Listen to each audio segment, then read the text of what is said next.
experiencing the birth of your first child. And Carrie was my firstborn.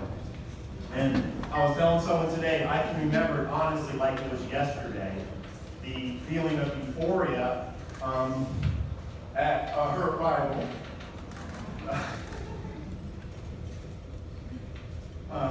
Mixed with real anxiety at the thought of the responsibility of raising and nurturing this precious gift from God. And it was that day that my wife and I embarked on the wild trip called parenting. And it is completely surreal to be standing here 30 years later, looking across the floor at that precious gift from God, all grown up and a beautiful bride. I met Matt 3.5 years ago. He and Carrie had only been dating a short while. And all I knew about Matt was that he was a nice guy and a fellow Gamecock. So we got up to Brooklyn to visit Carrie, and we went, the four of us went to dinner together, and on the way home from dinner, walking back to Carrie's, we got caught in a really bad rainstorm. I mean, pouring rain coming down sideways. And luckily, each of us had brought an umbrella, so me and Lynn were huddled under an umbrella walking down the street, and Matt and Carrie were in front of us. And Matt was holding the umbrella like this, and unfortunately, Carrie's head was like down here. So all the sideways rain was hitting her. And as soon as Matt realized what was occurring, he immediately lowered the umbrella down to completely cover Carrie's head, taking the full brunt of the storm upon himself. And we were walking behind him. First night I met him, I looked at Lynn, I just chuckled and I said, I really like this guy. What a guy. And you know what that? First night I met you, that initial simple act of kindness, caring, protection, love, that sums you up perfectly.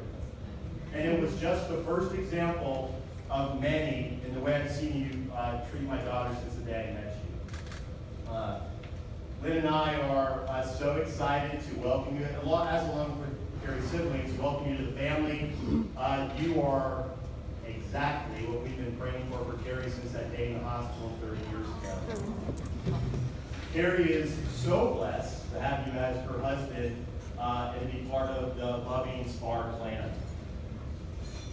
I said Carrie was my firstborn, and unfortunately back then they did not provide orientation training to new parents.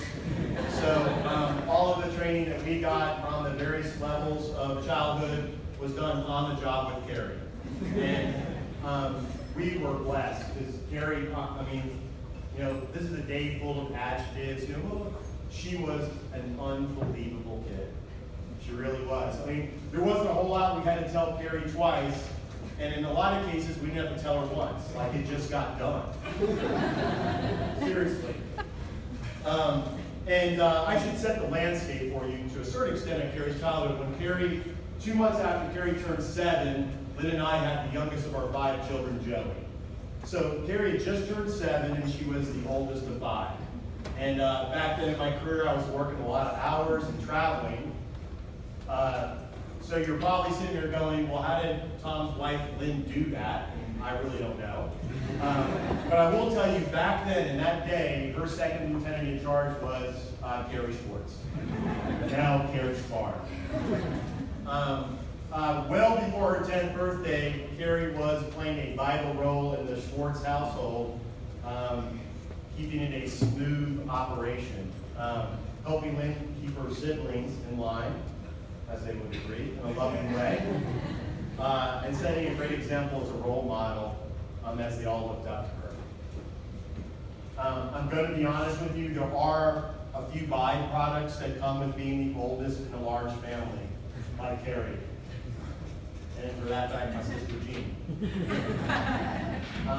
Number one, if you're the oldest in a large family, you end up with a huge heart. Honestly, a huge heart. With a tremendous capacity to love on others, protect others, care for others. And Carrie, you always demonstrated that. And I think some of your siblings talked about that last night at the rehearsal dinner. Number two, by definition, you end up being an extremely responsible person. Because a lot of responsibility is thrown on you day one. And Carrie is extremely responsible. And number three, being the oldest in a large family, you think you're always right. I think Carrie gets that from my wife, Lynn. Who, by the way, is always right. My husband is always right. Now, Matt, you're married. Do you see how this works? No, but seriously, I've really enjoyed watching Matt and Carrie's relationship through the years, and I will tell you, there's one realization I've come to, and that realization is that Matt is truly the Carrie whisperer. Because in their relationship, it's not about whether Carrie's not right or Matt's right. They've really learned to support each other, and they're just right together. They really are. Now, I've got some advice for you. It's a really important advice for a married couple, and that would be to seek the Lord in your relationship. You look at each other today, and you can't imagine loving each other any more than you do today. Well, that love pales in comparison to Christ's love for you. Make him a part of your marriage, make him a part of your daily life.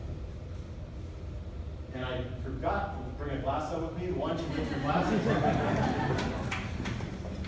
To Matt and Carrie, everyone here today, family and friends, we are so excited to be here with you to share this beginning chapter.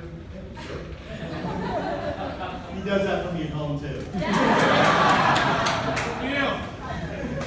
We're so excited to share this beginning chapter with you in your life.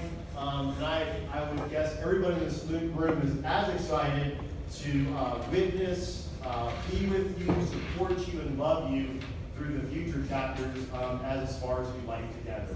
So Matt and Carrie. Yeah.